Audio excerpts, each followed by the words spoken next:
Santos do Fundão!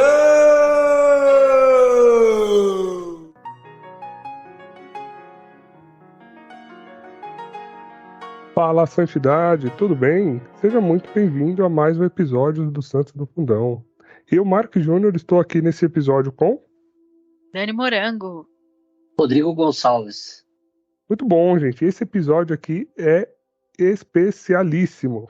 Vocês vão entender já já por quê. Pela primeira vez na história do Santos do Fundão, olha que nós começamos aqui em 2018, hein? Já tem uma estradinha aí. E pela primeira vez, né, nós convidamos um ouvinte, como a gente tinha prometido, né, que aquelas pessoas que compartilhassem, né, sua experiência ouvindo o podcast conosco, né, nós convidaríamos aqui, mediante uma seleçãozinha aqui, e nós convidamos um ouvinte para participar desse episódio, e para não estragar, eu vou deixar que ela mesma se apresente. Então, por favor, Nath, de onde você é, como nos conheceu, conta um pouquinho pra gente, por favor. Oi, Max, Dani, Rodrigo, prazer falar com vocês, um prazer enorme. Eu sou Natália Mendes, eu sou daqui de Brasília, e conheci o podcast porque gosto muito de podcast, estou sempre sintonizada, e muito assim, muito por acaso, a gente já sabe que não é por acaso, na verdade é por ação do Espírito Santo, né? Eu falei, vou colocar aqui na busca do Spotify Santos, porque eu sempre tive muito interesse em conhecer histórias de santos. Eu acho que é uma forma de me aproximar ainda mais de Deus, através do exemplo, né? Quando a gente começa a ver o exemplo de pessoas que chegaram lá, né, que conseguiram trilhar esse caminho de santidade, a gente se sente mais inspirado para imitar os passos deles, né? Então, eu queria conhecer mais histórias de santos, é uma coisa que sempre me atraiu bastante. E foi lá, coloquei lá Santos na busca, e apareceu Santos do Fundão. Nossa, mas que nome interessante, né? E eu nunca fui do Fundão, eu sou daquela que senta na cadeira da frente, sabe? Então, eu falei, mas vamos ver qual é a ideia desse podcast, né? E eu achei maravilhoso a ideia de apresentar histórias de santos, ainda mais santos que a gente, às vezes, não é tão familiarizado, né? Então, santos que a gente não conhece tanto a história, né? Como vocês mesmos falam, são os amigos do céu, né? Então, que a gente pudesse conhecer essas pessoas que às vezes a gente não conhece tanto. Claro que tem vários da nossa devoção, que a gente já conhece a história de cabo a rabo, mas eu fiquei muito interessada em conhecer esses santos que a gente não fala tanto. E aí eu comecei a ouvir maratonando, assim, todos os episódios, né? Todos os episódios. Eu mandei uma mensagem para vocês pelo direct, eu até falei, chegou uma hora que eu falei, eu vou com calma, porque daqui a pouco vão acabar os episódios, eu vou ficar carente dos episódios. Então eu comecei a dar uma espaçada, assim, e ouvindo umas outras coisas, para guardar os episódios mesmo. Até assim, tava com dó de gastar os episódios, né?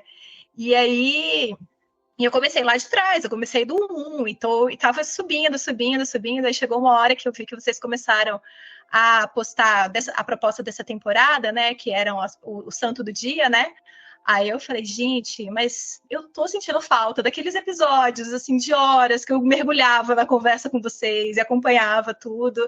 Aí eu falei, não, tomara que eles retomem, tomara que eles... Quando vocês colocaram o aviso que teriam as duas frentes, aí eu fiquei tão feliz que eu falei, não, eu tenho que mandar uma mensagem para falar, para compartilhar quão alegre eu fiquei. E aí, cá estou eu, fui convidada aí por vocês, espero que consiga entregar um conteúdo tão rico quanto vocês sempre entregam e com certeza contribuem muito para a minha evangelização.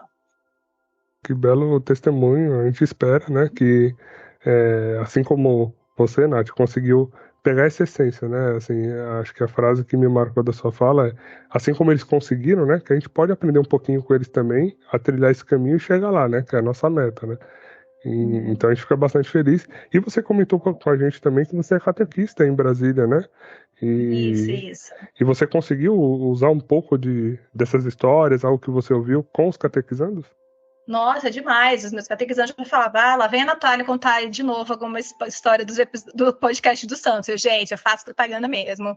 Eu boto no grupo da família, falo, gente, Santo tal, tem episódio lá no Santos do Fundão, vamos ouvir. Coloco toda a família para ouvir. Eu comecei da catequese, eu já tenho 35 anos, eu comecei da catequese, eu tinha 19. E aí eu peguei uma turminha que tinha acabado de sair da primeira comunhão, e aí a gente, na paróquia, a minha paróquia é a paróquia Santa Terezinha e São Luís do Anela. aqui no Cruzeiro Novo, né? E aí comecei a acompanhar essa turminha que tinha acabado de fazer a primeira comunhão, e aí eu brinco que eu fui passando de ano com eles, né? Que a gente tinha Perseverança 1, Perseverança 2, pré-crisma e crisma. Aí quando eu bati na crisma, eu falei, eu me encontrei. Aí foi o lugar mesmo que eu acho que Deus preparou para mim, para que eu pudesse galgar também o meu caminho de santidade. Ainda estou muito longe, né? Ainda estou, sei lá, tentando chegar na primeira morada ainda, né? Estou longe ainda.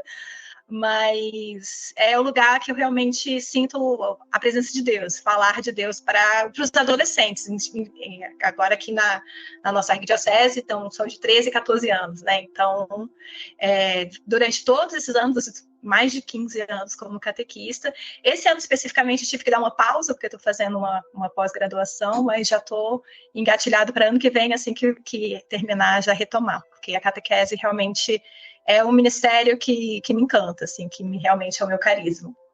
Que bom, que bonito. A gente fica feliz em ver que assim, hoje em dia, né, a gente percebe tanto essa carência, né, de uma formação, de uma boa catequese. Então, que Deus abençoe, né, o seu ministério, que você possa, né, continuar por muito mais tempo, né.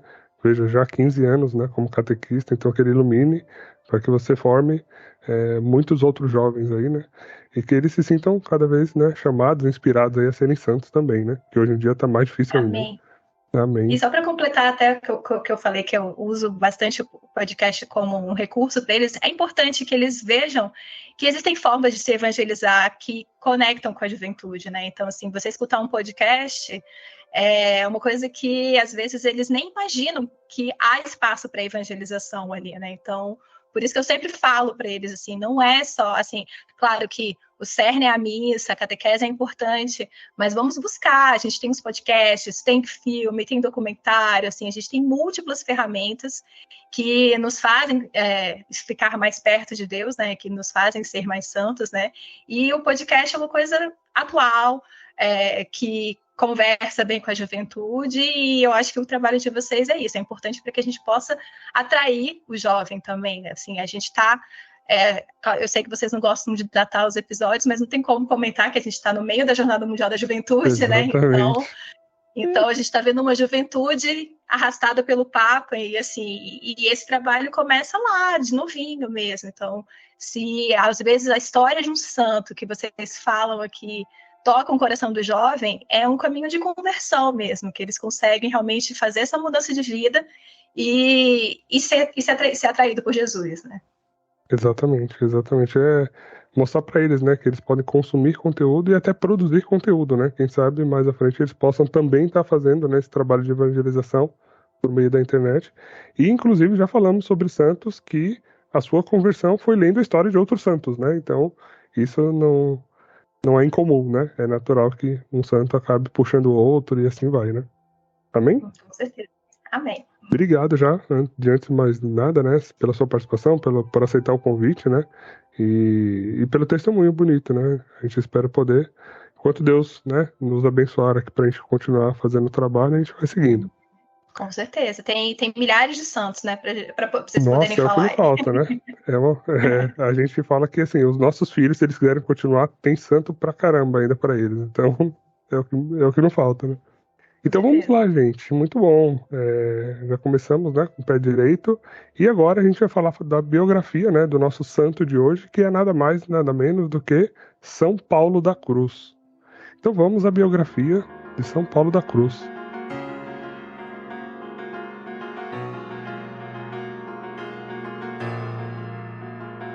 São Paulo da Cruz, cujo nome de batismo era Paulo Francisco Danei, nasceu em 3 de janeiro de 1694 em Ovada, na Itália. Os pais, Lucas Danei e Ana Maria Massari, eram de família nobre e tiveram 16 filhos. Desde jovem demonstrou uma profunda devoção religiosa e aos 19 anos, após uma intensa experiência espiritual durante uma missa em honra a Nossa Senhora das Graças, sentiu o chamado de Deus para dedicar-se completamente à vida religiosa. Fundou a Congregação dos Padres Passionistas em 1720, com o objetivo de propagar a devoção à paixão de Cristo. Aprovada pelo Papa Bento XIV em 1741, A ordem dedicou-se à pregação, contemplação e serviço aos pobres. São Paulo da Cruz dedicou sua vida à oração, penitência e meditação sobre a paixão de Cristo, sendo conhecido por seu carisma espiritual e compaixão. Faleceu em 18 de outubro de 1775, aos 81 anos, em Roma, deixando um legado de santidade e devoção à fé católica, sendo canonizado em 1867. Muito bem, gente. Vamos então começar aqui nosso bate-papo, né? Nossa partilha sobre São Paulo da Cruz. E aí eu começo com a pergunta de sempre, né? Como foi vocês conhecerem um pouquinho mais da história dele, né? O que chamou a atenção? Como podemos começar aqui essa nossa partilha? Começaria aqui falando, né, como surgiu, né, esse nome de São Paulo da Cruz. Primeiro que eu acabei furando a fila de um monte de santo, né, quando eu indiquei. Foi sem querer, né? A Dani, ela tem toda uma organização aqui que ela traz pra gente, né, de ordens de santo e tudo mais. E lá no Trello, que a gente utiliza, ele é bem organizadinho, né? Os santos que estão para gravar, né, e os santos que a gente teve uma ideia de gravar um dia. E eu não vi esta fila, né? Eu já fui na fila que a gente estava para gravar. E fui lá e coloquei São Paulo da Cruz. E aí a gente acabou já pondo ali para gravar aqui furando a fila de alguns outros santos. Acho que se um dia eu morrer para o céu, vou ter que me explicar para esses outros santos que ficaram aí na fila, né? Deus queira que isso aconteça. Se for só explicar para ele, já estou feliz, né? Esse é um problema bom, tá? Exatamente. Mas São Paulo vai interceder por você, Rodrigo. Fica tranquilo, isso, né? Você vai aí explicar com tudo, mas é um grande advogado. Já vou pedir para ele interceder também, porque o André Kim deve me pegar também lá na fila depois, né? Então, piadas internas aqui, né, Dani? Mas por que São Paulo da Cruz, né? E que me chamou toda a atenção quando eu ouvi a história dele. Isso foi muito na Quaresma agora. É o meu pároco aqui, que é o Padre Ubirajara, né, da paróquia Nossa Senhora de Lourdes, né? Ele fez durante os 40 dias da Quaresma, né, meditações referente a São Paulo da Cruz. Eu não consegui acompanhar os 40 dias, mas algumas coisas que eu acompanhei foi bem legal. E teve algumas homilias que ele fez, né, que foram homilias de São Paulo da Cruz. Ele meio que lia a homilia, só que do jeito dele, né? Nem parecia que era lido, né? E, palavras muito fortes mesmo, né? Assim, eram palavras de uma pessoa com uma personalidade muito forte. E o pároco da minha paróquia tem também, naturalmente, essa personalidade mais forte. E aquilo me atraiu muito, né? E tem uma imagem bem grande ali de São Paulo da Cruz da nossa paróquia. E aí comecei a despertar essa curiosidade e coloquei aqui para a gente falar um pouquinho. Então, conheci a história dele, né? E foi muito interessante por isso, né? Primeiro por como eu conheci, né? Como eu ouvi falar de São Paulo da Cruz, né? E depois aqui também, né? Ele claro, era bastante místico, né? Mas também ele tinha um lado racional muito bom, né? E normalmente os santos me pegam muito por esse lado, né? O lado mais pé no chão deles, né? São Paulo da Cruz, eu vejo, ele é meio místico, meio a meio, né? Ele tem bastante coisa mística, mas tem esse lado também mais racional dele que me atraiu bastante. Então, acho que a gente tem um bate-papo bem legal aqui, que tem muita coisa para falar dele, né?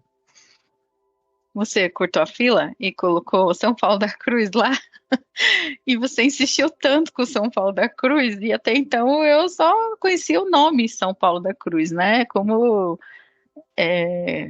às vezes até parece que eu conheço um monte de santos, mas eu conheço todos, né? Então eu não conhecia nada de São Paulo da Cruz. Aí eu falo, mas eu fiquei meio que encucada. Eu falei, por que o Rodrigo fala tanto? Tá falando, né? Insistiu, colocou na gravação, não sei o que. Eu falei, esse santo deve ter alguma coisa aí interessante. E eu nem estava escalada para fazer parte dessa gravação inicialmente, né? Eu não tinha nem colocado meu nome para gravar. Mas eu falei, deixa eu ver o que é. Deixa eu conhecer um pouquinho sobre esse santo. E aí, quando eu comecei a ler, foi um negócio impactante demais, assim, para mim, porque o que me chamou a atenção nele é exatamente esse lado místico. E tanto é que eu comecei a ler, eu falei assim, nossa, ele é tão místico, como que o Rodrigo tá gostando tanto dele assim? Porque eu sei que não é a sua pegada muito. Mas, e aí, assim, a gente vai contar a história dele, vocês vão entender, vocês estão ouvindo. Talvez, não sei se vocês conhecem já ou não alguma coisa, mas também outro fator que me ganhou meu coração foi a questão dele ser o fundador dos passionistas. E a gente vai falar disso porque nós aqui já gravamos outros santos que eram, né, passionistas, já, né, da ordem dos passionistas. Então, já me chamou, assim, toda uma questão aí, como que eu vou usar o termo? Não sei, emocional aí, sei lá, afetiva, né? Já teve um carinhozinho que eu falei, ai, mas um passionista, e é o fundador.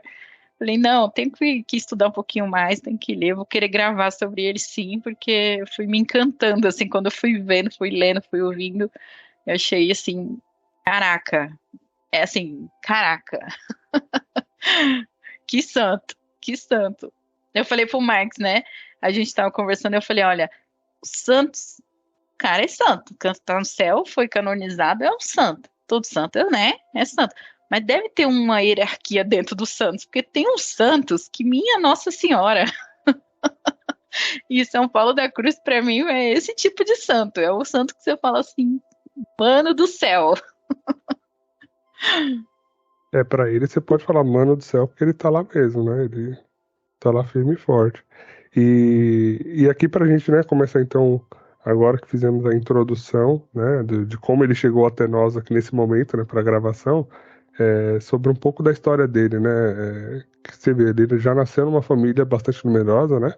16 irmãos, 16 filhos no total, né? Ele foi o segundo dos 16, onde os pais, ao que eu pude ver aqui, pais bastante religiosos também, né? Bastante católicos e que puderam ali, desde cedo, né? Colocar, né, essa espiritualidade e essa religiosidade dentro de casa, com a família. Então ele já foi crescendo, né, nesse ambiente. E acho que tudo aquilo, né, foi só, assim, preparando, né, o que viria a ser, então, essa vida, né, porque eu acho impressionante, e a gente já vai falar um pouco disso, assim, mas da radicalidade, sabe? Às vezes uma decisão que vem de tal forma que, a vida vira de um jeito que, às vezes, na nossa vida mesmo, muitas vezes acontece aos poucos, né? A gente vai, às vezes, para tomar uma decisão do dia a dia, do trabalho, da igreja, seja o que for, coisa vai caindo no coração aos pouquinhos, você quer confirmar se não é, se eu vou, se não vou e tal. E é muito interessante quando eu vejo, né, essa prontidão, assim, né, do santo, quando, pra ser mesmo, o cara, vai, põe o pé no 220 e vamos que vamos, né? Então, ele me chamou a atenção por isso. E eu acho que isso veio desse berço, sabe? Desse berço ali familiar que a mãe e o pai foram imprimindo, né? Esse meio religioso dentro de casa, como muitos santos, né? Que a gente já viu. Acho que só para reforçar que não é nada diferente, assim, né? Dessa pegada que a gente já viu nos outros, né? Assim, nessa parte da infância, o que me chama a atenção, né? Não sei se foi a Daniel ou você, Marques, que falou que foram 16 filhos, né? E desses 16, 11 morreram durante a infância, né? A taxa de mortalidade infantil devia ser altíssima na época, né? E eu fiquei pensando também nisso, né? Então ficaram 5 vivos, né? O coração desses pais, né? Em perder tantos filhos, né? E ainda assim ter esse coração aberto à vida, né? Mesmo lidando com situação de perda, né? E como isso não fez perder essa fé, né? Perder a fé em Deus, mesmo com tantas perdas, né? E às vezes a gente perde tão pouco na vida, né? E já murmura, já reclama, já questiona tudo, né? Às vezes a gente não consegue entender esse processo do luto também, né? Da morte, e nesse momento também a gente se revolta, né? Contra Deus. Eu acho que uma das coisas que me chamou muita atenção foi isso, né? Falei, cara, como seria eu? Primeiro, eu teria coragem de ter 16 filhos naquela época, né? Hoje eu teria coragem de ter 16 filhos. A Aninha tá olhando aqui do meu lado falando assim. Não. Regalando o olho. Então 16 filhos hoje a gente já pensa, né? Pô, seria meio loucura, né? Imagina aquela época. E mesmo diante disso, perder 11 filhos, né? Cara, como que eu lidaria com isso? Né? Como que seria a minha fé diante de tamanhas perdas, né? E isso é uma das coisas que já me fez refletir logo de cara quando eu comecei a ler a biografia, sabe? eu parei aqui uns minutos e fiquei, cara, como que seria isso comigo? Né? E você vê que mesmo dessa situação ruim, dos 5 que ficaram, saiu um santo, né? Então, né, lembra outras histórias de santos também. Eu não lembro se era Santa Teresa ou Santa Catarina, que também teve bastante irmãos, né, e filhos, e um deles, Santa o último, Catarina. eu acho Santa que Catarina de foi ela. Sena. Santa Foram Catarina de Sena. 25. Então, e ela acho que foi a última, né? E aí foi uma grande Foi a santa. penúltima, exatamente. E Então, doutora da igreja, né? E aí aqui no caso de São Paulo a mesma coisa, né? 16 filhos, um deles, 11 morreram, e um deles é um grande santo da nossa igreja, que fundou uma ordem que gerou uma pancada de outros santos, né? Eu acho que não é à toa que vocês têm até o costume de sempre começar falando da família, porque eu acho que a santidade começa a se construir no seio familiar mesmo, né? Então, um homem santo como esse, do tamanho que ele foi, e ele vendo todo o amor dos seus pais por Deus, né? Porque, igual o Rodrigo falou, diante de uma situação de tanta dor, né? Assim, você perder tantos filhos, assim, eles continuaram amando a Deus, eles perseveraram, eles não perderam a esperança, eles ficaram do lado de Deus. Então, eu acho que você vê o seu pai, a sua mãe, te dando esse exemplo de amor a Deus, não tem como você trilhar um outro caminho senão esse, né? Então, eu acho que é importante a gente, é muito legal vocês sempre tentarem contextualizar a família, né, que a gente fala que é a igreja doméstica mesmo, que é onde começa a santidade, onde a santidade começa a ser galgada mesmo. Né? Se dali vai sair um sacerdote, um religioso, um leigo, sabe? Então, é o começo de tudo. Então, é legal a gente parar para pensar sobre esses pais também, né? Porque você ser pai e mãe de um santo quer dizer que você também tem o seu cadinho de santidade lá dentro, né? E assim, né, Nath? Desculpa, Marcos, dele cortar aí.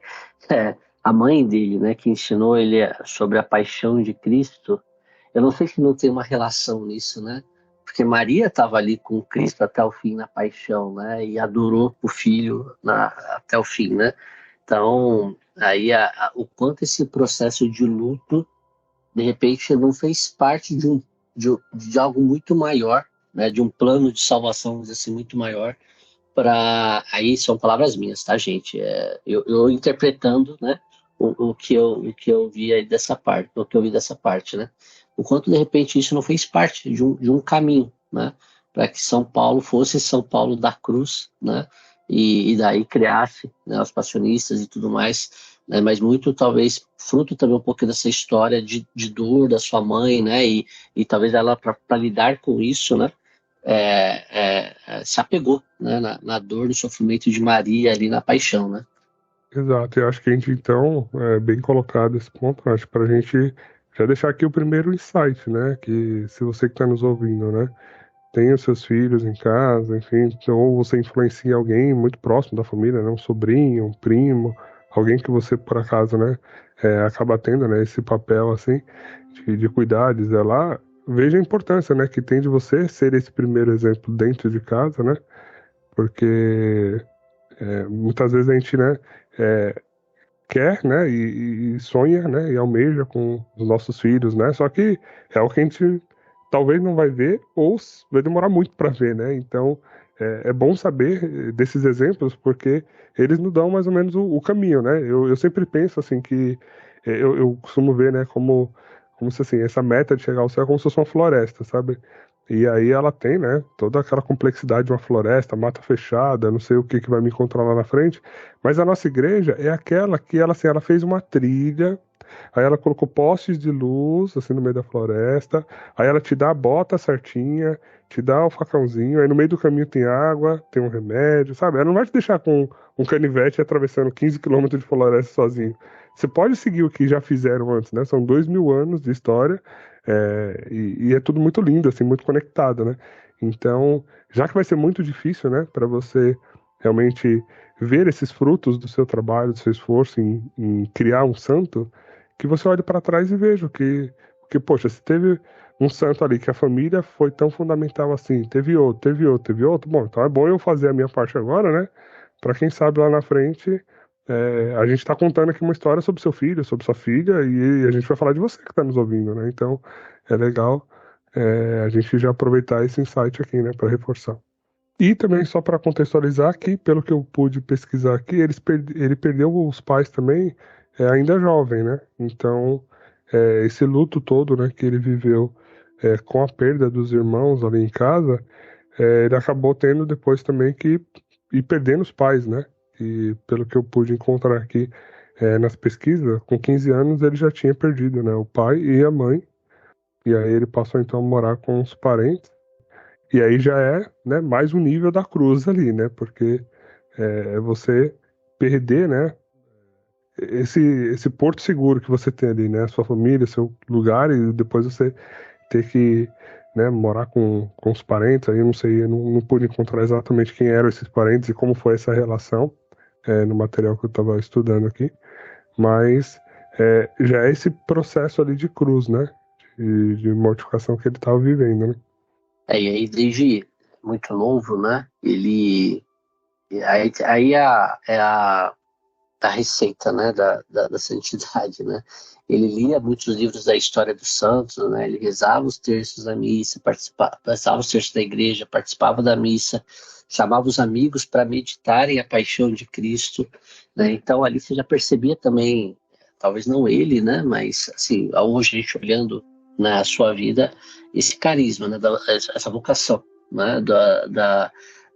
Do serviço, né? E cada vez mais próximo a Deus ali, né? Então acho que Deus separa, né? Parece isso, no caso dele, Deus separa, né? E aí é o santo, né? Deus separou, né, Paulo da Cruz para uma determinada missão, e desde muito novo, né? Você percebe que ele vai encontrando esta vocação. Até o próprio chamado dele, né? Olhando assim, é muito uma idade nova, né? 19 anos de idade, ele sente o chamado, né? E com ele foi tudo muito, muito novo, apesar, né? Você vê, né? As pessoas morrem, ele perdeu muitos irmãos, os pais morreram novos para ele, né? E ele não, né? Ele morreu bastante, né? Com a idade bastante avançada. Se for pensar na época, então, deveria ser um ancião dos anciões, né? Porque Me surpreendeu que com os jejuns que ele fazia, ele chegar aos 81 anos, rapaz, realmente foi recorde. Coisa de Deus, né? É que Deus tinha uma Não missão era só a alma grande. que era forte, né? O corpo também era forte, um corpo fortalecido também. Exatamente, né? Exatamente. Ele teve muitas doenças, né? Ele viveu muito doente, teve muitas enfermidades, teve muitos momentos que ele quase morreu, mas ele não morreu. Até por obediência, ele não morreu. A gente vai falar sobre isso. E aí ele chegou aí aos 81 porque ele tinha uma missão a ser cumprida, né? Tinha algumas etapas ali que ele precisava concluir. Então, a vida dele realmente foi algo assim, né? E vocês falando sobre a família, sobre a importância, essa questão assim da família, da importância da mãe, né? A gente já falou aqui vários santos, é algo que sempre me chamou bastante atenção. Eu lembro que uma das primeiras que eu parei para pensar assim, falei, caraca, a mãe dessa santa aqui também é santa, ela só não foi canonizada. Foi justamente a mãe de Santa Gema, que tem uma relação aí com a questão de São Paulo da Cruz, né, porque questão dos passionistas, e desde então, assim, outros santos que a gente foi gravando foi entendendo, assim, essa missão e tão grande da família e tudo mais. E é exatamente isso que o Rodrigo, assim, falou tão bem, né? Essa mãe, né? E São Paulo fala isso, né? São Paulo da Cruz falou que ele aprendeu, assim, a ter essa devoção à paixão, né, do Senhor, por conta da mãe dele. Foi através da mãe dele que ele aprendeu mesmo a ter essa devoção e tudo mais. E foi crescendo com isso e vivendo tudo isso tão intensamente, né? Tendo esse desejo de viver, né? Não era uma obrigação, ele sentia o desejo, ele sentia a necessidade, a vontade de contemplar né, esses mistérios, né? Essa paixão do Senhor, o sofrimento do Senhor. E isso é algo assim, é uma das coisas que, estudando São Paulo da Cruz, que foi uma das coisas que mais me impactou, foi o quanto que esse homem sofreu não só porque a vida era um sofrimento, ele impôs um sofrimento, mas porque ele quis sofrer, né? Ele quis ofertar esse sofrimento para o Senhor. Ele ressignificou isso, né? Então, de fazer as penitências, de ser rígido ali mesmo com o corpo. E eu fui meditando sempre, falei, meu, a gente é muito mole. Se for comparar com hoje, eu já tô pulando a história, tá? A gente vai e volta depois. Mas se for comparar com hoje, meu Deus do céu! O homem comia uma vez por dia um pedaço de pão e às vezes ainda ficava querendo ficar 2 dias sem comer porque ele já achava que era muito. Então, não dormia em cama, dormia no chão, né? Ali, ele podia. Tinha opção, vou dormir na cama ou em outro lugar, ele ia optar sempre pelo ambiente mais rígido possível. Então ele ia dormir no chão, ele ia dormir no chão frio, Aí né? fico pensando, viu, Dani, desculpa te cortar, mas o quanto essa mortificação do corpo não é importante para ele, né, e para vários santos, né, devido aos nossos vícios, né, e tendências ao pecado, né, e aí fazendo um spoiler lá do que a gente quer falar de um dia, né, os santos e os seus temperamentos, né, para alguns santos com alguns determinados tipos de temperamento, esse tipo de situação, ele é convidativo, porque senão, se a gente não... E aí falando por mim, por exemplo, né, que tem uma característica do temperamento mais sanguíneo, né? Então, a gente tende a uma moleza, né? Eu quero conforto para o corpo, né? Então, e o meu padre, né, o padre que eu faço a direção fala muito disso, eu tenho que provocar sacrifícios no corpo, né? Porque senão, uma coisinha leva a outra, você já se estragou todinho, né? Então, às vezes, para ele, né, e não só ele, teve outros grandes santos assim, a gente olha e fala, cara, que loucura, né? Mas para ele era uma necessidade, né? Se ele não fizesse, talvez poderia comprometê-lo de alguma outra forma, né? E aí vai entrando no radical, né? No sentido mais puro dessa palavra, né? Para santidade, né? E o cara vira santo porque o corpo já não bastava só dormir no chão, não. Talvez ia ter que dormir de ponta cabeça, sei lá, né? Para cada vez ser um sacrifício maior. E aí, a gente olhando de fora, hein, acha né? Pô, o cara tá sofrendo. Aí, às vezes, você vai ver o cara passaram horas e para ele é como se fosse minutos, né? Porque para ele já entendeu a coisa, né? A gente está caminhando, como a Nath falou no comecinho, né? A gente está lá nas primeiras... Se estiver na primeira morada, já estamos bem pra caramba, né? Se aí já souber o terreno que a gente tem que construir uma morada, putz, estamos ótimos, né? Então, é mais ou menos isso. E aí, só pegando o gancho já sobre essa vocação, né? O chamado, né? Também é um trecho que eu li que também fiquei refletindo bastante. Como foi esse chamado, né? Ele ouviu a pregação, né, do padre dele lá da paróquia, né? E, quer dizer, imagino que seja a paróquia, né? E ele sentiu o chamado ali, né? E aí a Nath comentou até, eu sei que vocês evitam datar, né, episódio, e eu já estava pensando na mente, viu, Nath, de datar esse episódio. A gente está gravando hoje, né, que é dia de São João Maria Vianney, né, dia dos sacerdotes, né, em 4 de agosto. E de 2023, né? Tem que falar a data, porque vai saber Já que é quando as pra pessoas vão datar, ver vamos se... datar direito, né? Vamos datar direito, exato. E eu fiquei pensando nisso, né? Pra gente rezar pelos nossos sacerdotes, né? As palavras desses sacerdotes, né, têm poder demais, né? E quantos sacerdotes às vezes não estão sofrendo, né? Em situações de depressão, de tristeza, sofrimento espiritual, né? Então a gente tem que rezar para o sacerdote. Nossa igreja hoje passa por um grande desafio, né, como um todo, né, e quem vai erguer essa igreja passa pelos sacerdotes, né, a gente depende deles para ter os sacramentos, né. Então que Deus possa também olhar, né, e a gente rezar por esse sacerdote, e aí nós como leigos rezarmos por esse sacerdote, porque eles têm esse poder, né, de em uma homilia, em uma pregação, né, trazer mais santos para a igreja.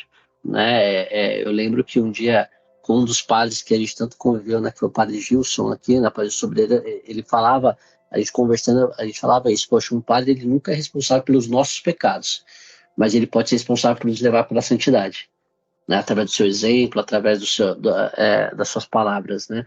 Então que a gente possa nesse dia, né, também, e fazer esse gancho com a história de São João da Cruz, não, São Paulo da Cruz, né, fazer esse gancho, rezar pelos sacerdotes, né, porque foi através de um desses sacerdotes que a gente teve esse outro grande santo da igreja, porque a palavra desse sacerdote, que a gente nem sabe, né, o nome, né, mas Deus sabe qual é, quem é, né, converteu assim, sentiu o chamado, né, São Paulo da Cruz, para servir a Deus, né, também depois como sacerdote, né.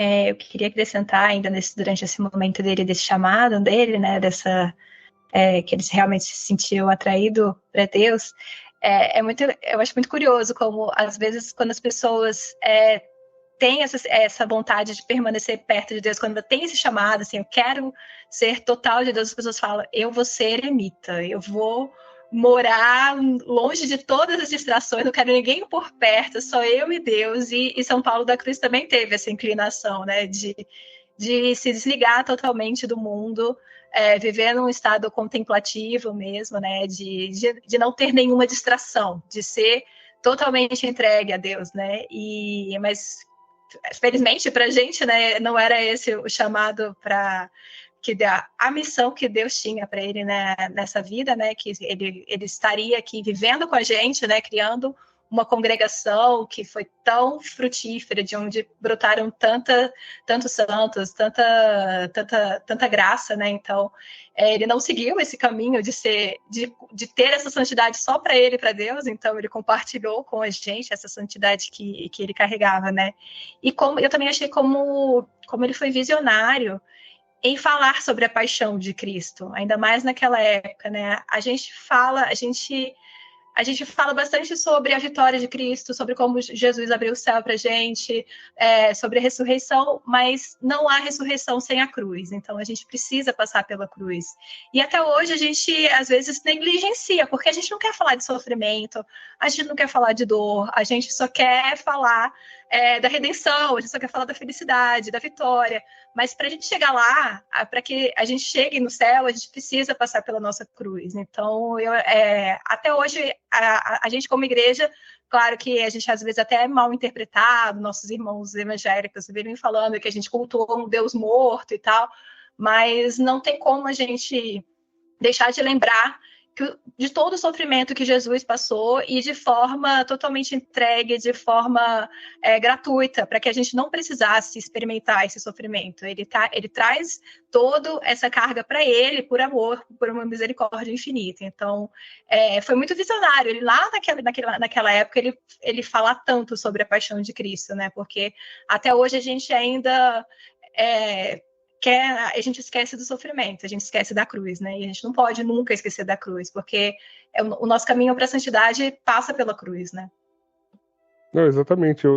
Isso foi algo que me impactou bastante também, porque assim, a espiritualidade, né, dele, desde a sua conversão ali, esse momento, né, em que ele decidiu até por um tempo ali ser um eremita, né, tinha um contato com o bispo ali para ir direcionando ele, mas ele se afastou um pouco, aí vinha fazer algumas pregações e tal, mas fazer da paixão esse mote de vida, assim, né, essa espiritualidade de até fundar uma congregação voltada para isso, porque se a gente for se deixar levar, né, pela correria, pelo dia a dia, a paixão a gente vive ela praticamente uma vez por ano, né? Então a gente tem aquele momento ali de viver a paixão e tal, e no resto do ano, vamos que vamos, tem as outras devoções, ou tem outras coisas, a gente mal pensa e tal, e tudo mais, né?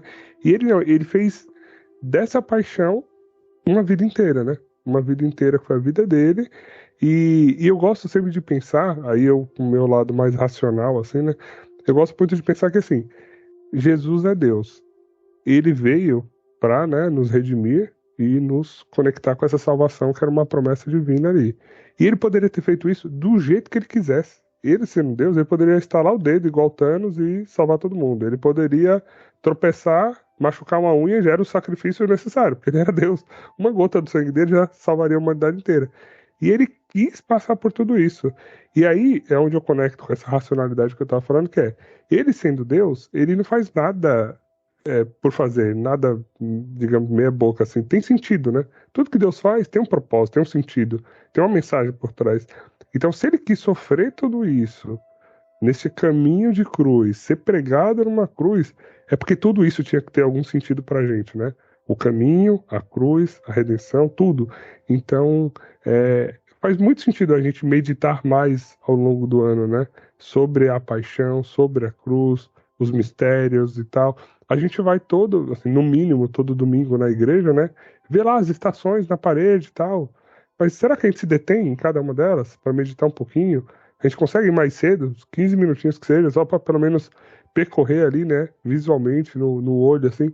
Então, isso me chamou a atenção, né? Porque eu falei, caramba, assim, nossa igreja é tão linda, é tão rica, que assim, tem tanta coisa que você pode dali puxar um tema e fazer dele, né? Uma vocação, um carisma, né? Para você viver. Como ele pegou a paixão de Cristo e surgiu um carisma magnífico aí, né? O que eu ia falar, até nesse período da conversão que a Nath comentou, né? E aí entra um pouco também do ser humano e a sua humanidade, né? Pô, ele sentiu um chamado, pô, quero ir lá, quero servir a Deus, né? Não podia, lógico, já vai ser padre, né? Não passa por um processo, né, para ser padre. E ele foi aonde? Ele foi servir nas cruzadas. Pô, tem uns turcos aqui querendo invadir a Europa, deixa lá, é lá que eu vou mesmo, né? E aí ele foi, né, por um período nas cruzadas, mas aí adorando, né, o Santíssimo Sacramento, né, percebeu que ali não era o seu chamado, né, não era a sua vocação. Né? Mas o que eu acho legal é isso, tá? Imagina que ele devia ter dúvidas, né? Ele queria servir a Deus, de alguma forma. Pô, se é lá, é para lá que eu vou, né? E é lá que estão querendo atacar a Europa, a igreja, né, em si. Então é lá que eu vou defender, né? E ele foi para ser um dos membros, né, para trabalhar, para batalhar, né, nas cruzadas. E não, aí Deus, né, falou, não, tipo, imagina Deus, meu filho, Não é obrigado aí. aí Não é aí. por tanta disposição, mas não é bem aí que eu quero Não é nesse você, lugar. né? Então, E porque aí o até... chamado foi... Desculpa te interromper, mas Fala. só enfatizar que o chamado que ele sentiu um chamado de se entregar e servir ao Senhor. Não necessariamente ali ele sentiu um chamado de sacerdócio, né? O chamado era de quero servir, eu quero entregar, eu quero. É isso, eu quero ir. E aí foi o que você falou, no primeiro lugar que ele achou que era, bora pra guerra, bora então Pô, pegar a espada. Deus tá me chamando. Eu tô vendo que os caras estão querendo atacar aqui, ó. É lá que eu vou, Bora. cara. É jovem, né, cara? Jovem, porque Jovem. 19 anos. juventude, né, cara? Na juventude a gente é impossível, vai fazendo as coisas sem pensar direito e tal. E eu acho que ele também deve ter pensado assim, pô. Mas acho que teve até uma fonte que eu li que havia até uma expectativa que ele seguisse a carreira militar mesmo, né? Parece que ele tinha meio que alguma formação nesse aspecto. Então, assim, acho que foi também, ele falou, eu sou bom nessa área militar, então vou servir a Deus entregando os meus dons como militar, né? Mas aí Deus falou, não, é outra coisa, eu tô falando de outra coisa. É outro negócio, né? Você é bom outra em outra guerra. coisa também. Outro E aí tipo de O batalha. combate é outro, né? O combate é outro. E teve um tio dele aí também que falou, quando eu morrer, toda a minha herança é para você se você casar com alguém, não lembro agora quem seria a pessoa, e ele recusou, né? Ele não queria, até porque também lá nas cruzadas, eu não lembro o nome desses carinhas aqui. Qual é o nome deles? Esqueci. Templários. Os Templários, isso. Vou colocar aqui. Até porque nas cruzadas os templários eles também tinham essa questão do voto da castidade e tudo mais, né? Então eu acho que ele ali naquele momento devia estar meio misto sem saber, né, se ele ia ser um templário, se ele ia ser sacerdote, o que ele seria, né? Então ele recusou, né? Ele sabia que já tinha um chamado a alguma vocação diferente do que o casamento, né? E ele recusou e todos os bens que esse tio dele prometeu, obviamente, não ficou com ele, né? Exatamente. Bom, Só e aqui retomando continua. um pouquinho o que o Marcos estava falando sobre a forma como Jesus escolheu se doar, se entregar por nós, né? Eu falo isso muito com os meus catequizandos, assim, que a gente se habituou a ver aquele Jesus com uma gotinha de sangue, assim, do lado, né? Para representar o lado que foi ferido pela lança, né? E inteiro, assim, sem nenhuma ferida, sem nenhum machucado. E a gente tem que lembrar que, na verdade, Jesus foi muito castigado, foi torturado mesmo, né? Eu lembro até da ocasião do lançamento do filme do Mel Gibson, da Paixão de Cristo, né? O pessoal falava muito assim, nossa, mas é um filme muito sangrento, é um filme muito violento, que mostra Jesus sendo morto de uma forma muito violenta. E eu lembro que o padre até falou, gente, foi disso para pior. Então, assim, não foi... A gente... É porque a imagem que a gente tem de Jesus na cruz é isso, assim, ele... como foi chegando para a tradição para a gente ao longo dos anos, como foi sendo representado, porque... como diria Isaías, era feio de ver, né? Ele não tinha aspecto humano, então era um sofrimento extremo, uma paixão extrema. E a gente não pensar nesse sofrimento que foi por nós, que somos tão indignos, tão imperfeitos, tão cheios de pecados, sofrer desse ponto. A gente, sei lá, a gente se machuca, a gente já faz um maior drama, né? Agora imagina você ser tão... torturado, assim, de maneira injusta, porque ele não merecia nada daquilo, e ele abraça isso, se entrega de uma maneira perfeita. Então, a gente precisa constantemente lembrar de quão grande foi o sofrimento de Cristo na cruz, né? Não foi simples, não foi só uma gotinha de sangue, como a gente vê, né? Exatamente. Se eu não me engano, foi para Santa Margarida Maria Alacoque, acho que numa das visões que ela teve, se eu não estou enganado, a gente tem que ouvir o episódio do Santos do Fundão dela lá de novo para lembrar. Mas se eu não me engano, foi ela que Jesus revelou para ela que só de chicotadas, assim, ele tomou mais de 5.000. Então imagina um corpo como o nosso aqui recebendo 5.000 chicotadas, né? É muita coisa.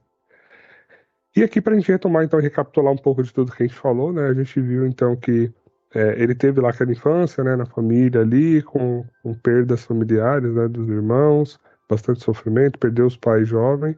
Aos 19 anos, então, teve a sua conversão e esse chamado definitivo, né? E dali, né, nessa busca de se entregar inteiramente a Deus, teve um período de vida eremítica ali, onde ele também acabava que ficava nesse misto, né? Vinha um pouco mais próximo ali da cidade, fazia umas pregações, tinha um contato com o pessoal.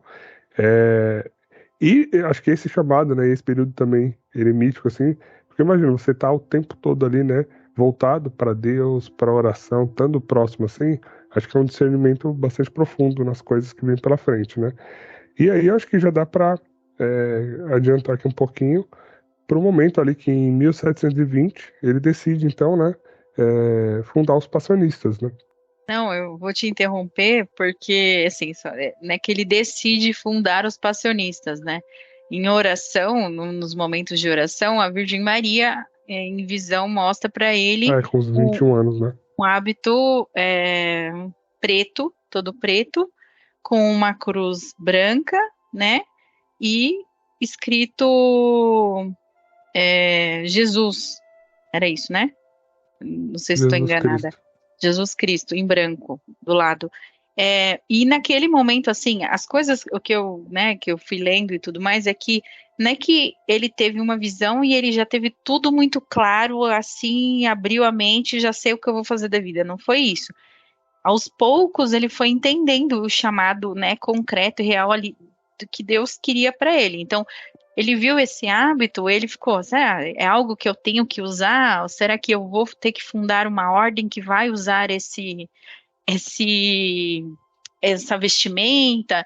Então, isso foi sendo discernido, né? Ele mostrou para ele, a Virgem Maria mostrou para ele, depois, em outros momentos, Jesus vai complementando essa visão, vai explicando para ele ir entendendo qual era o chamado que ele teve, né? Naquele estalou os dedos, acordou um dia e falou, acho que eu vou fundar uma ordem passionista, chamada passionista, que vai adorar a cruz, que não sei o que. Não foi bem assim, né? Foi ao longo não ali. Foi um processo, foram 5 anos pelo menos, né? E isso, foi um processo de muita oração, de muito, né, entrega, e todas essas questões místicas. Então, ele né, teve a visão da Virgem Maria, e tem uma devoção, né? Então, assim, atrelado a toda essa questão da paixão que a gente falou, ele teve sempre uma devoção muito grande a Nossa Senhora das Dores, né? Que está totalmente relacionada a essa questão da paixão do Senhor. E então, para chegar, né, nessa questão assim, de fundar a ordem, teve um longo caminho pela frente aí, em que Deus foi revelando aos poucos, ele foi tendo contato, né, com alguns sacerdotes, ele teve vários diretores, assim, teve alguns diretores espirituais, alguns foram muito rígidos com ele, porque queriam colocar à prova tudo aquilo que ele dizia, né, se ele era só um doido ou se de fato ele era um escolhido de Deus, um ser, né, separado por Deus e chamado a algo maior. Então, foi um períodozinho aí, um caminho meio longo de coisas que foram acontecendo, até que isso tudo ficasse claro, né? O Senhor foi revelando aos poucos.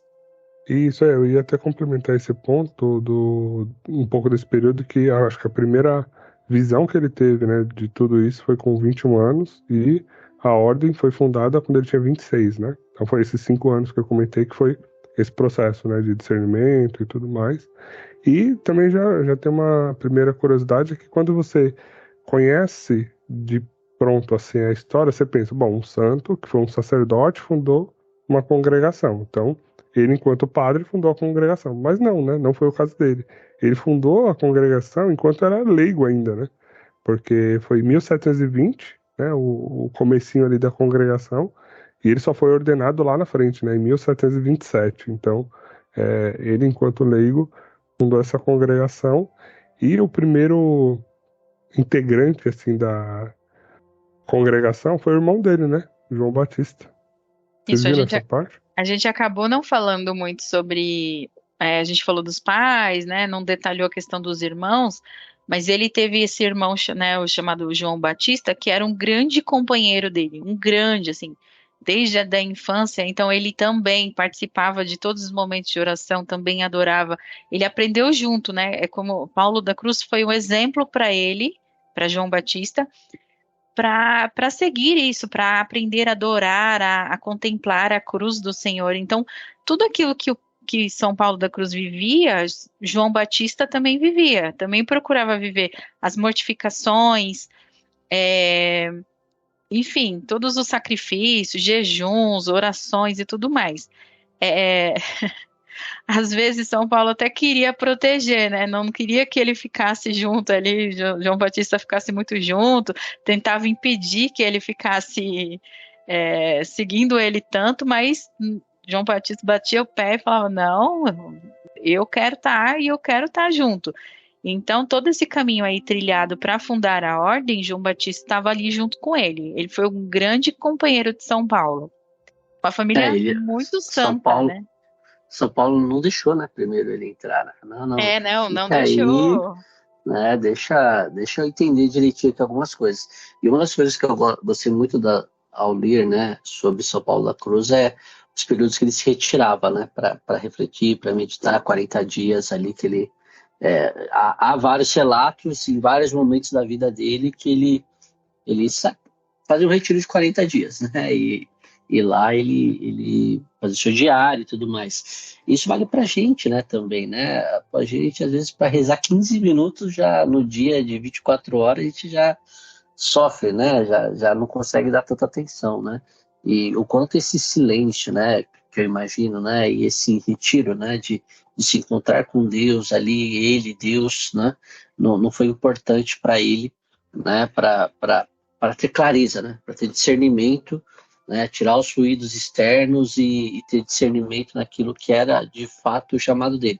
Tanto que sempre quando ele voltava tinha alguma decisão ali tomada, né? E às vezes a gente, na empolgação ou na correria, né, também toma decisões e não consulta, né? Não consulta aquele que é o dono da nossa vida aqui, né? E que as coisas deveriam acontecer de acordo, né, com os planos de Deus para a nossa vida, né? E São Paulo da Cruz sempre se retirava, né? Saía do barulho, saía do ruído, né? Da confusão, né? Para se encontrar Deus nesse silêncio, nessa oração e voltar com alguma nova ação ali, né?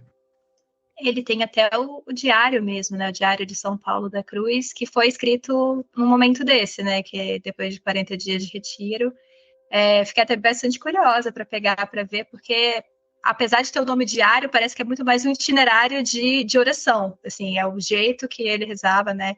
Então, para a gente poder também tentar rezar como um santo, tem aqui o passo a passo, né? Deixado pelo próprio santo para a gente seguir. Fiquei bem curiosa para ver como que é a proposta de oração que ele nos traz. E uma coisa que me chamou a atenção também nesse momento, ali só para bater o olho, conhecer um pouquinho, foi como ele fundou, né, uma congregação com esse carisma, né, da paixão de Cristo, do sofrimento, de dor e tal. Eu baixei aqui as regras, né, da congregação para ler. Eu não consegui ler tudo, 140 páginas, então infelizmente não foi possível, mas foi batendo o olho em algumas coisas. E teve um ponto que me chamou a atenção, porque ele tinha, né, já essa proposta de vida para ele, de uma vida tão austera, né, tão rígida ali, puxada no jejum, no sacrifício, que quando ele foi escrever as regras, né, da congregação, não tinha como isso tudo não estar ali também, né, porque era a mesma mão que passava pelo jejum, era que escrevia a regra, né. Então aqui, só para ler rapidamente para vocês, né, um pequeno trecho que ele coloca lá, né, o capítulo é do que há de se observar antes de alguém ser admitido na congregação. Então, o que tem que se observar, né? Então, é um capítulo bem pequenininho aqui, vocês vão entender. Ele fala, né, que antes de alguém ingressar na congregação, em primeiro lugar, ele tem que meditar e refletir se Deus o chama a esse gênero de vida. E é para fazer ponderadamente, com bastante oração, jejuns e frequência nos sacramentos, né? Ou seja, refletir bem se esse é o caminho mesmo que Deus preparou para você. Então, é legal. Afastando-se das preocupações do mundo, tome o conselho com seu confessor ou diretor espiritual, ou com outras pessoas que você julgue, né, competente de tamanha santidade e importância para te ajudar nisso, né? E agora vem a parte mais impactante aqui, que foi onde me chamou a atenção, que ele coloca: examine e indague e veja se você realmente está disposto a sofrer muito, a ser desprezado e escarnecido, a tolerar de boa mente fadigas e vexações para a glória de Deus e para a salvação do próximo. Ou seja, assim, já tem que estar bem claro para quem está entrando que ele tem que estar disposto a sofrer muito, assim, não é pouco, né? Não é sofrer muito. A palavra escarnecido, é forte isso, né? Você imagina o cara lá, o postulante, o noviço lá que está entrando na congregação, né? Ele realmente tem que ter um chamado muito forte a esse carisma, né? Porque não, assim, ao meu ver aqui, lendo um pouco da regra assim, não parece que é brincadeira não, sabe? Tanto que eu lendo um pouco mais sobre esse processo todo da aprovação da congregação, o pessoal teve que tirar algumas coisas. Falou, não, cara, peraí, ó, jejum, vamos colocar só 3 dias por semana. Não dá mais que isso, a galera não vai aguentar. Porque para ele era 5 dias, 7 dias na semana, né? Então, o pessoal teve que ir tirando, aliviando um pouquinho. Falou, não, vamos segurar um pouco menos aí, porque senão não vai dar certo, né? Mas falando aí dessa questão da austeridade da congregação, no começo, né, quando ela foi fundada, então assim, a gente está tentando contextualizar aí tudo que aconteceu, mas no começo, quando a congregação foi ser fundada e que ele foi, né, a receber pessoas, né, os homens, né, interessados em entrar, né, porque assim, as pessoas viam ele pregando, né, sentiam um chamado, via aquilo, né, aquilo falava com elas, mexia com eles, então falava, eu quero ser dessa ordem aí também. Aí quando eles entravam e viam o BO que era, né, o tanto de jejum, o tanto de sei lá, de sacrifício, de penitência, de não sei o que, no começo não ficou um, filho, saiu todos, eles, debandou geral. Aí eles tiveram que começar de novo, aí né, trazendo pessoas, e aí, né, encontrando pessoas que tivessem mesmo essa vocação para pertencer a essa ordem, porque para ficar tinha que ser de fibra. O sarrafo estava muito alto, né? Então, o pessoal, peraí, vamos dar uns passos para trás para ver se a gente depois consegue subir de novo o nível, né? Então, exatamente. E a gente pensa, né, hoje assim, esses fundadores, né, e talvez hoje a gente olhando para algumas dessas congregações, enfim, como que eles olhariam, né, para aquilo que eles fundaram, né? Porque às vezes, né, e existe, né, em nosso meio, né, infelizmente, pessoas tentam facilitar, né, as regras das suas próprias ordens para ter algo mais de acordo com os nossos tempos modernos, né? E a nossa igreja ela não é feita para atender aos tempos em que ela está vivendo. Ela tem a raiz da eternidade, né? E às vezes quando a gente olha padres, bispos, né, olhando muito para esse aspecto material da coisa, né, para o aspecto humano e simplesmente humano por si só da coisa, né, e esquece de olhar para o eterno, né, a gente vê às vezes esses movimentos, né, não, poxa, vamos facilitar aqui, vamos simplificar ali, né, e aí você produz uma geração soft, né, católico soft, e não converte ninguém, né, acolhe a todos e não converte ninguém, quando o nosso objetivo aqui é acolher, né, obviamente, mas é uma acolhida, e isso começa pela gente mesmo, com um chamado para conversão, né? Nós todos somos acolhidos dentro da igreja, mas não somos acolhidos com os nossos pecados e devemos morrer com os nossos pecados. Não, somos acolhidos para a conversão, né? Vai e não tornes a pecar.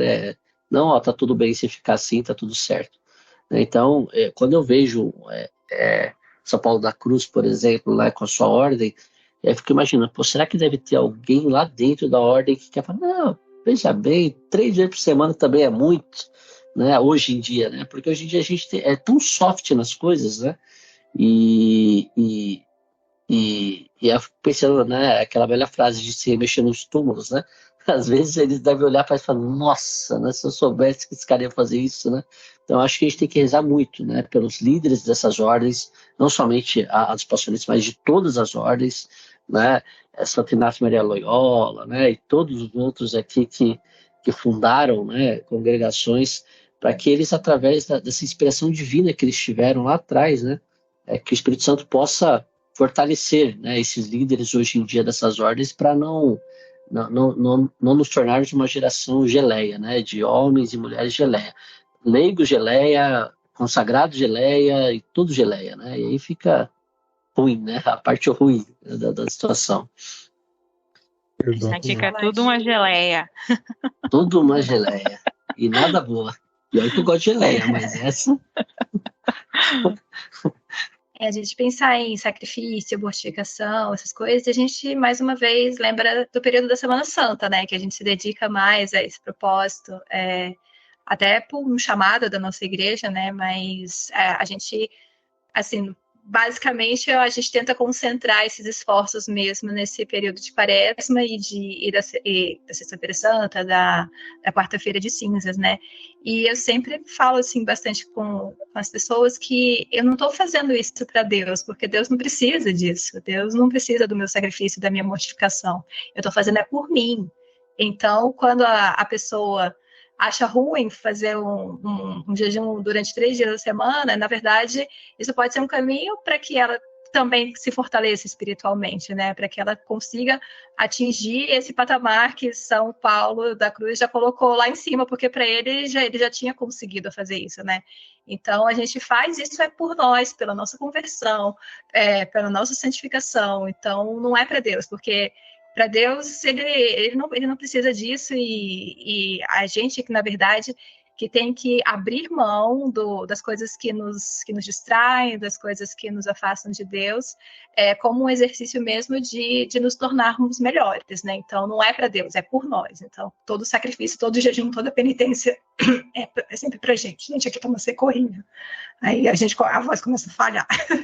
Tranquilo. O editor edita isso aí, fica com a voz boa. Essa voz meio de vampiro, assim, no final você dá uma cortada. E assim, né, a gente tá falando da ordem, mas a ordem ela levou 50 anos, né, para de fato ser aprovada.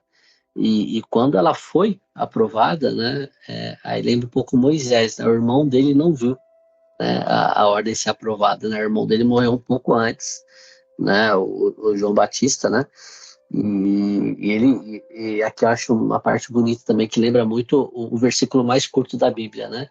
Que é E E Jesus Jesus chorou. chorou, né? E aqui nesse caso também, né? Ele chora, né, a morte do irmão dele, né? Ele sente a dor, sofre, né? E ele fala, né? Eu perdi, sobretudo, alguém que corrigia meus defeitos, né? Que era o irmão dele, né? Então, mais uma vez, esse momento de dor, né? Um momento de paixão, de sofrimento. E aí, ao mesmo tempo, tem um novo Papa, né? Se não me engano, deixa eu ver, Clemente XIV, né?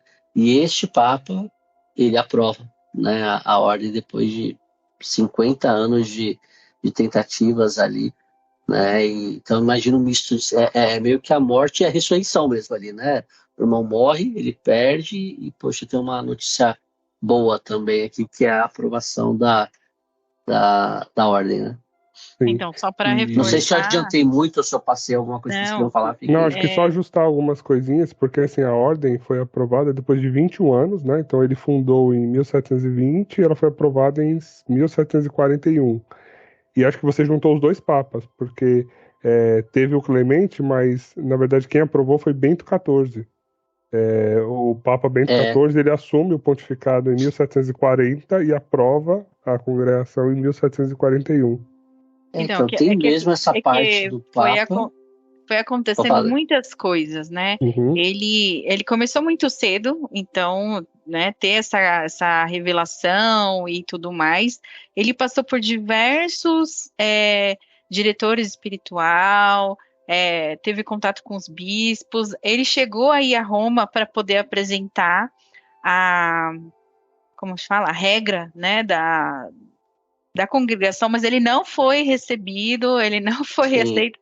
Então, ele passou por muitas coisas, muitas, assim, a gente está teve uma resumindo, aprovação verbal, teve depois uma o Papa que aprovação aprovou o verbal morreu, disso. aí o Isso. outro não seguia. Pô, é um vai e volta. Isso que você falou, Marques, tem mesmo, tá, do Bento, acho que 14, né? Isso. Que aprova, mas parece que não é uma aprovação definitiva. A definitiva só acontece em 1765, entendeu? Que é essa do Clemente, alguma coisa que eu falei, Clemente 14. Então, porque o Papa chegou a dar a aprovação verbal, mas não deu a aprovação definitiva, né, escrita. Então, isso também desanimou algumas pessoas que estavam na ordem, falou, sai fora Que que, vai e volta, né? né? Então, assim, a gente está falando aqui, fica difícil detalhar tudo o que aconteceu, porque são 81 anos de vida. E teve muito vai e volta mesmo na história. Então vai para Papa, volta não sei o quê, vai para o bispo, volta não sei para onde, aí foi para não sei o quê, ficou 40, vários retiros de 40 dias, vários. Então, até isso ficar ajustado, né? Até essa ordem ela ficar redonda e começar a funcionar, o caminho foi de cruz mesmo, foi um calvário aí, foi todo. é, Teve muita coisa a ser percorrida e ser ultrapassada, né? Muitos obstáculos. É, então, por isso que ele morreu na velhice, né? Porque ele precisava passar por muitas coisas. Até mais para frente, né? Depois que a ordem já estava fundada, já estava, né? Já estava tudo ok.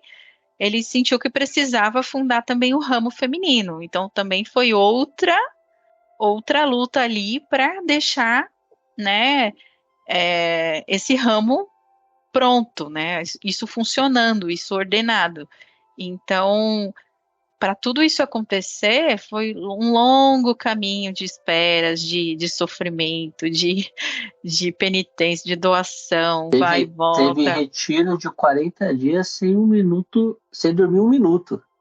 Tem noção do que é esse Então, retiro de teve 40 muita coisa dias mística sem dormir um acontecendo, teve minuto? muito, via Maria, lutava com os demônios, então assim, não foi pouca coisa não. Gente, a gente está aqui fazendo um episódio, a gente está tentando detalhar, né, falar para vocês, apresentar um pouquinho de São Paulo da Cruz, mas eu recomendo fortemente que vocês vão além disso daqui, né, possam ir buscar, tem livros sobre a biografia mais detalhada, tem esse que a Nath citou sobre o diário, né, que ele escreveu. Então, assim, tem um material e vale a pena ir atrás para poder se aprofundar um pouquinho mais. Porque, olha, é um santo que, minha É nossa, história. tem Aí tem história. uma. Eu acho que foi o Marx que comentou, o Marx, ou foi a Dani que teve uma vez. Teve vezes que ele não morreu por obediência. Não sei o que foi que comentou. Esse episódio é interessante também. Pode contar, já. Quer falar? Não, fala aí, Marx. Fala aí, já falei bastante. Sim, só confirmar quantos anos ele tinha 78 anos, já estava desenganado, o pessoal falou, e aí ele pediu a bênção do Papa Pio VI, né? E o Papa falou, ok, vamos lá, vem aqui em Roma que eu te dou essa bênção. E aí ele foi com toda a dificuldade até Roma, obteve a bênção papal e ele melhorou. E aí viveu mais 3 anos, né? Então o Papa deu essa bênção para ele. Ele não morreu, ele já estava desenganado, não morreu, viveu mais 3 anos. E aí ele só faleceu em 1775, aos 81 anos. Isso, 81 anos. A conta não é o forte da pessoa aqui. O legal é assim, né? O Papa deu a bênção e exigiu sua permanência nesse mundo. Cara, imagina isso, né? Imagina, ó, tá aqui, tá abençoado e tal, mas ó, é pra ficar aqui ainda, viu? Você tem muita coisa pra trabalhar, fazer. Né, minha filha? Pra trabalhar. Não vai morrer ainda, não. 78, a média de vida aqui é 40. Não, mas você tem muita coisa pra fazer ainda, tá? Vida que segue, isso aí. Não, e graças a Deus obedeceu, que ele né? teve essa vida Obedeceu. longa, né? Graças a Deus que ele teve essa vida longa, que ele foi isso, foi tantas idas e vindas para ele conseguir estabelecer a congregação, depois ainda para abrir o ramo feminino. Então, assim, ele conseguiu estar à frente de todos esses processos, que era muito importante que tivesse alguém da santidade dele, né, conduzindo isso, principalmente por ser coladinho ali no espírito, né? Então ele conseguia uma interlocução com a galera latina de uma maneira mais fácil para guiar esses caminhos, né, tortuosos que teve para estabelecer a congregação, tanto o ramo masculino quanto o feminino, e ele conseguiu ver isso, né? O Rodrigo falou que o irmão dele não teve a mesma sorte e Deus abençoou com uma vida longa para que ele conseguisse cumprir essa missão de maneira completa, né? Então ele entregou a congregação pronta para dar todos os frutos que ela teve ao longo dos séculos, né?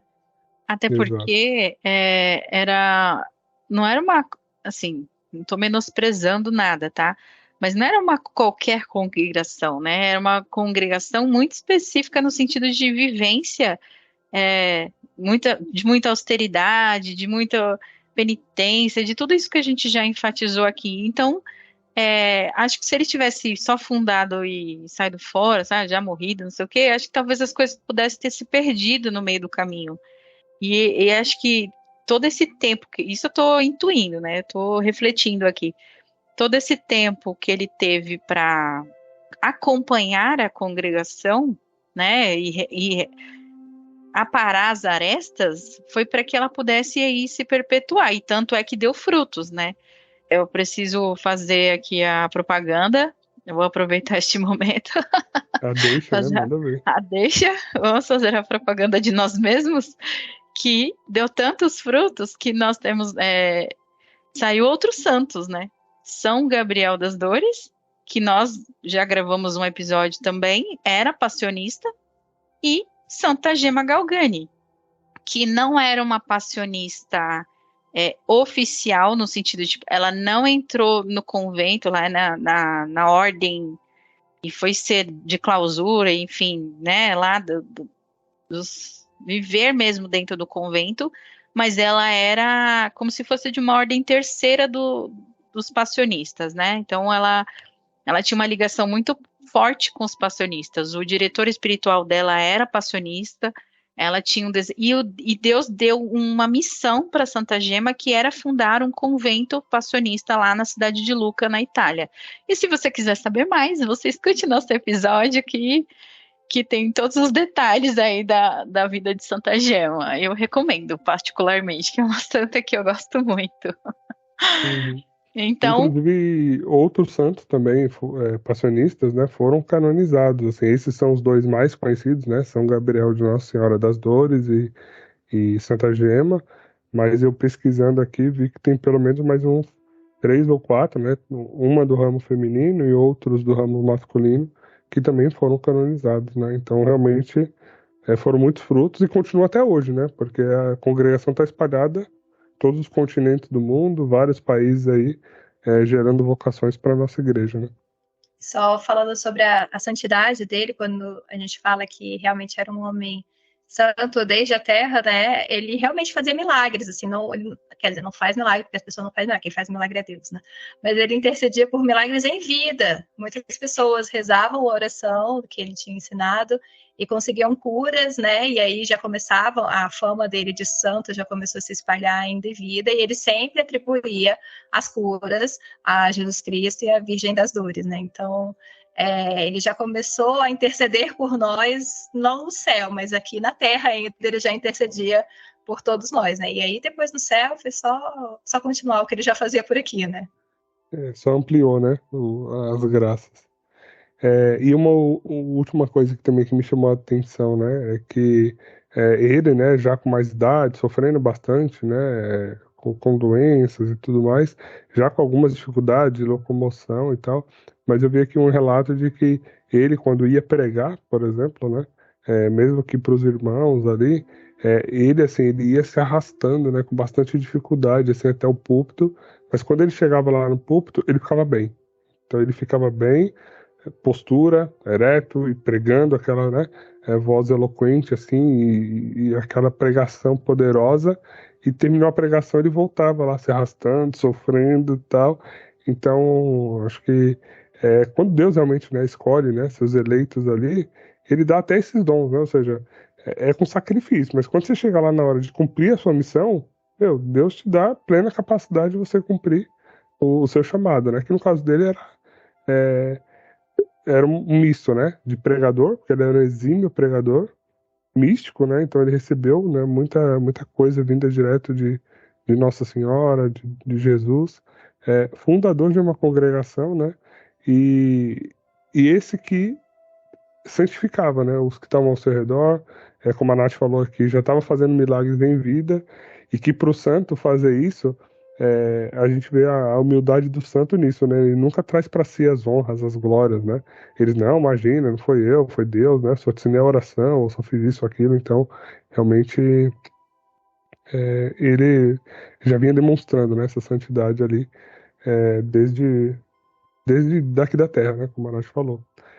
E aí, então, né, como a gente já adiantou aqui, em 1775, aos 81 anos, né, ele veio a falecer, depois de, inclusive, obedecer ao Papa para não morrer, esperou mais um pouquinho, 3 aninhos, e aí depois veio a falecer, né?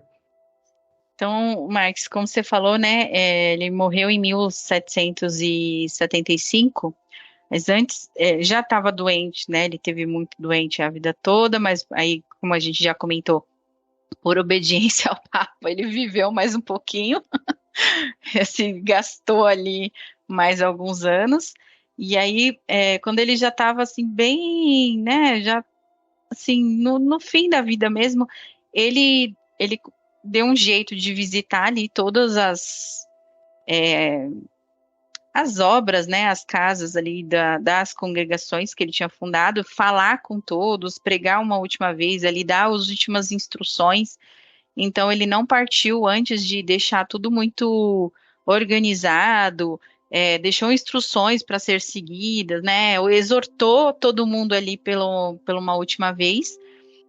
E aí só depois disso que ele acho que falou assim, não, agora tá bom, né? Agora eu posso descansar. Então a saúde dele foi piorando, ele entrou ali num estado de agonia. E aí nas últimas horas, né, quando ele já estava para morrer, ele entrou no estado de agonia e ele teve uma visão que ele viu Jesus Cristo e a Virgem Dolorosa entrando no quarto, acompanhado por um cortejo de santos, e dentre os quais estava, né, o irmão dele, João Batista, e outros passionistas que já tinham falecido, né? E eles vinham assim como que testemunhar a passagem dele e conduzir ele para o céu. Então, ele teve essa visão aí na hora da morte. Então, né, um negócio místico e profundo até nesse momento da passagem, assim, Deus deu essa graça para ele.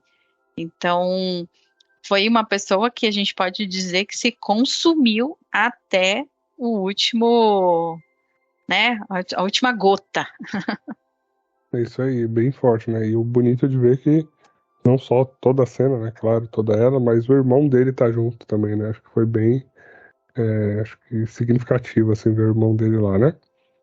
Acho que E a também não certeza tinha. do céu, né? A Essa certeza do certeza do céu. céu, né? Ele viu e ele foi recebido no céu, né? Eu acho que pô, todo santo, acho que já morre com essa certeza, né? A gente que descobre depois que ele já tá lá, né? Mas o santo já morre com essa certeza. E, poxa, Deus queira que a gente queira também, né? Ter uma morte dessa forma, né? Uma morte que a gente seja acolhido, né? Por Deus, por Nossa Senhora, por aqueles que nós amamos, né? Que já se foram ou que vão, né? E acho que isso esse final, assim, é muito bonito, né? Assim, pelo menos eu achei, putz, demais. Aí, E legal você a graça, falar. Ah, desculpa. desculpa eu. E a graça de você dele ter colaborado para a santidade do irmão também, né? Então, é o que a gente falou lá sobre a família, Isso. né? Então, um acabou puxando o outro, né? Então, ele levou, ajudou o irmão a chegar ao céu, e quando chegou a hora dele, o irmão dele veio do céu levá-lo, né? Então, é bem bonito como isso, como essa relação tão bonita entre eles, né? Transcendeu a vida, que foi uma relação mesmo eterna, né? Exato. Exatamente. Muito E bom, só para gente. acrescentar, a festa litúrgica dele é dia 19 de outubro, né? Então, Uhum. Isso, dia 19 de outubro, dia de São Paulo da Cruz. perfeito. Muito bom, gente. Papo excelente, uma partilha aqui muito, muito proveitosa. A gente espera, né, como a Dani comentou, que você se aprofunde mais na vida dele. A gente vai deixar, né, alguns links ou algumas referências aqui que nós usamos. Inclusive, naquele site Alexandria Católica, né, tem alguns materiais, tem 2 livros lá sobre a vida dele. Então dá para buscar também esse material. E aí, para a gente, né, se encaminhar aqui pro final do nosso episódio, eu quero perguntar para vocês, né, o que que nós aprendemos aí com São Paulo da Cruz? E quer começar aqui partilhando um pouquinho do que ficou, né? Se a gente puder escolher aí uma ou outra coisa, o que que a gente vai buscar, né? Pelo menos tentar implementar na nossa vida ou meditar um pouco mais a partir daquilo que a gente conheceu e aprendeu da história dele. O que eu aprendi com São Paulo da Cruz é que eu preciso aprender muito com São Paulo da Cruz. Basicamente é isso. Que não dá para parar aqui. Né? Assim, eu fiquei pensando sobre, né? Sempre chegando no final do episódio, a gente tem que falar, o que que a gente aprendeu? E eu fiquei já pensando, eu falei, o que que eu aprendi? Eu falei, eu aprendi que eu tenho que aprender com ele. Eu simplesmente tenho que aprender a, a essa entrega, né? Essa confiança, essa fé, a não ter medo do sofrimento, né, mortificar o corpo, assim, também ter essas vivências, enfim, até que às vezes as mínimas, né? Eu não tô falando que agora eu vou usar silício, mas às vezes eu vou abrir mão de um chocolate, sabe? Tipo, esse tipo de coisa que no dia a dia passa e a gente perde a oportunidade de se santificar ali nas pequenas coisas. Então, ele me trouxe muita meditação sobre isso, assim. Eu acho que eu realmente eu tenho muito que aprender com ele, muito. Nath, que lá? Pode ser. Bom, me falou muito essa questão deles, esse chamado que ele nos traz a refletir sobre a paixão, né? Que eu acho que é uma coisa que a gente, igual eu falei, a gente acaba não pensando tanto no nosso dia a dia, né?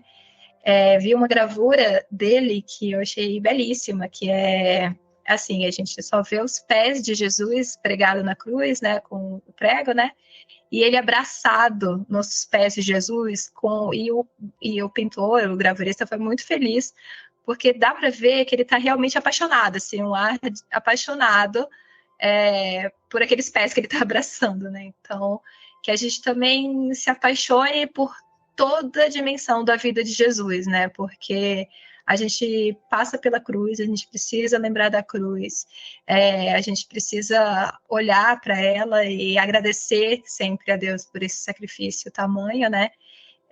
Então, acho que mudou um pouco a minha chavinha de pensar sobre o quão enorme foi o sacrifício de Jesus, né? Então, esse chamado dele para a gente falar sobre a paixão, para a gente meditar sobre a paixão, eu acho que é o legado que vai ficar na minha vida, a partir dos estudos de São Paulo da Cruz.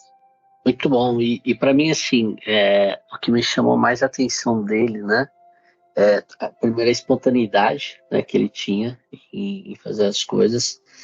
E apesar dele ser um grande místico, né, e sempre se retirar também para fazer suas orações, ele tinha em seu discurso algo muito parecido com São José Maria Escrivá, né, para nós leigos, né, que é a santificação através do nosso dia a dia, né. Então ele dizia que, poxa, se você não pode passar horas rezando, de joelho dobrado, rezando, né, fazendo oração, então que seu dia seja uma oração. Que você passe 24 horas pensando em Deus e fazendo suas ações em Deus. E o seu trabalho, né, seja um trabalho, anotei aqui, né, de aceitar o trabalho não como uma necessidade humana, mas como uma dádiva do Criador, faz-nos chegar mais brevemente à perfeição, né? E aí, vocês sabem bem, eu gosto muito de São José Maria Escrivá, então, quando eu vejo essas reflexões dele também para o nosso dia a dia, e é aí que eu me apego muito, né? Porque eu não tenho chamado à vida mística, né? Eu não tenho chamado à vida religiosa, né? Consagrada. A chamada à vida da minha família, né? Então, quando eu vejo um santo trazendo para a nossa realidade, né, essa possibilidade da santidade, isso me toca muito, né? Porque nós sabemos também a complexidade que é, né, de buscar essa santidade em nossa vida do dia a dia, né, mas que é possível, né, e é perfeitamente possível se a gente olhar com esse olhar, poxa, meu trabalho, eu estou tendo dificuldade, eu estou tendo algum problema, poxa, vamos, ao invés de fugir dessa cruz, vamos agarrar essa cruz, né, e vamos ter paixão por essa cruz, né, a ponto de não sofrer mais com ela e sim provocar alguma coisa em nós primeiro para mudar isso, né, então acho que nós, né, somos chamados a viver esse misticismo, viver essas orações no nosso dia a dia, né? E às vezes não é necessariamente rezando no sentido da oração, mas sim no sentido de prática, né? De vida. A nossa vida precisa ser uma oração. Eu acho que é esse o grande aprendizado que eu saio com ele. As palavras dele são palavras muito diretas, muito fortes, né? Não tem muito mimimi, né? Então isso é algo que eu gosto muito dele, gostei muito dele, e quem puder depois siga lá o perfil do Padre Ubirajara, que é o meu pároco aqui, eles vão encontrar lá no período da Quaresma bastante meditações de São Paulo da Cruz, várias lives que ele fez, né? É algo muito bacana, e agradeço muito, já que eu falei dos padres, por esse sacerdote que a gente tem aqui na nossa paróquia, que é um homem de Deus mesmo, um homem de Deus, e que a gente vê o seu esforço, né, de converter a ele e a nós também aqui da sua paróquia. Rodrigo falando, eu lembrei da música, né, que nós somos a Igreja da Cruz, né, então que a gente lembre que o próprio São Paulo resolveu colocar cruz no seu nome, né, para reforçar isso, né, então que a gente lembre sempre da cruz. Exato. E para completar aqui, né, do meu lado também, ficou muito forte para mim essa questão realmente do carisma deles, da paixão, né? Então, valorizar mais a paixão ao longo do ano, né? Como eu comentei lá no meio do episódio, não viver a paixão só uma vez por ano, né? Mas poder olhar para ela em outros momentos e, sabe, enquanto a gente foi falando aqui, muitas vezes vinha aquela música da paixão, assim, né? O nosso pequeno aqui, o Isaac, ele até fala, né? Ele gosta dessa música. Às vezes ele fala assim: mamãe, põe Jesus foi condenado, que é aquela música com um videozinho assim das cenas da paixão, né? Então que a gente possa, né? Realmente trazer essa paixão para a gente meditar um pouco mais ao longo do ano, né? Que não seja só uma vez e ok, porque ela tem muito a nos ensinar. Amém? E para a gente fechar aqui o episódio também, só uma dica, né? Que eu acho que é importante, caso você que está nos ouvindo aí é de Belo Horizonte, você tem a oportunidade aí de ter o Santuário São Paulo da Cruz, né, na província Exaltação da Santa Cruz, que é uma província passionista, aí em Belo Horizonte, no bairro do Barreiro. Então eu não conheço no detalhe Belo Horizonte, fui só uma vez a trabalho também, então não tenho muito mais para falar, mas foi uma das fontes, né, como ele é um santo fundador, eu fui tentar achar algum material da congregação de fato, o que que eles falavam dele, né? E aí eu vi que tem essa província mais forte, mais presente em Belo Horizonte, né, dos passionistas. Então, caso você esteja nos ouvindo daí, você pode dar um pulinho lá, que não deve ser longe não, tá bom? Beleza, gente. E pra gente encerrar, eu queria, antes de mais nada, Nath, te agradecer bastante pela disponibilidade, por ter aceito o convite, por toda a partilha. Foi bastante rico, foi muito bacana, uma conversa bastante agradável aqui. Eu achei até que pudesse, né, de repente, pela primeira vez, a gente gravando juntos, assim, com alguém, pudesse ficar uma coisa um pouquinho meio engessada, e agora não é, mas pelo contrário, né, você já chegou, se enturmou e contribuiu bastante. Então, obrigado por ter aceitado o convite de participar. Obrigado por estar escutando, né? A gente brinca, né? Se a gente chegar lá em cima e Deus falar assim, olha, teve pelo menos um episódio de vocês que ajudou alguém a se converter, putz, já valeu a pena, né? Então, que a gente espera realmente que essa semente tenha sido plantada, né? E que Deus abençoe a sua família, o seu ministério, o seu servir, o seu trabalho, né? Que você seja uma verdadeira cristã e católica, né? Que deve esse Deus onde você caminhar por aí. Ainda mais morando, desculpa fazer a brincadeira, né? Ainda mais morando em Brasília, eu imagino que você deve, sabe, ter uma cruz a mais para carregar aí, né? Porque você pode estar andando no meio da rua e encontrar umas pessoas assim e tal. Nossa, pior que todo mundo fala que acha que brasileiro se encontra político o tempo todo na rua, gente. A gente não vê político. Eles ficam lá no cercadinho da esplanada e pronto. A gente não encontra assim. E também os lugares que eles frequentam não tem grana para frequentar, né? Então... Não, Nath, Então, mas devolve pro Marques. A culpa de Brasília ser mal frequentada é da gente que coloca eles lá, né? Exatamente. exatamente. A nossa parte é pequena, a gente colabora com bem pouco. Mas obrigada, gente, foi uma honra, assim, espero poder contribuído de alguma forma, como eu falei para vocês. Vocês entregam um conteúdo muito rico, que com certeza faz a diferença na minha vida, assim, não posso falar por todos os ouvintes, mas com certeza, assim, para mim tem sido transformador acompanhar, estar com vocês nessa jornada. E é isso, espero que tenha sido a primeira de outros vários ouvintes que vão passar aqui com vocês, né? E precisando também, que eu puder ajudar vocês de alguma forma, estou à disposição. tá ótimo, muito obrigado. E como você falou, né? Você já espalha os episódios, acho que já nos ajuda e já nos apoia, né? Fazendo os Tempo todo, mando para catequizandos, todo a mundo. família. Excelente. Muito obrigado, viu?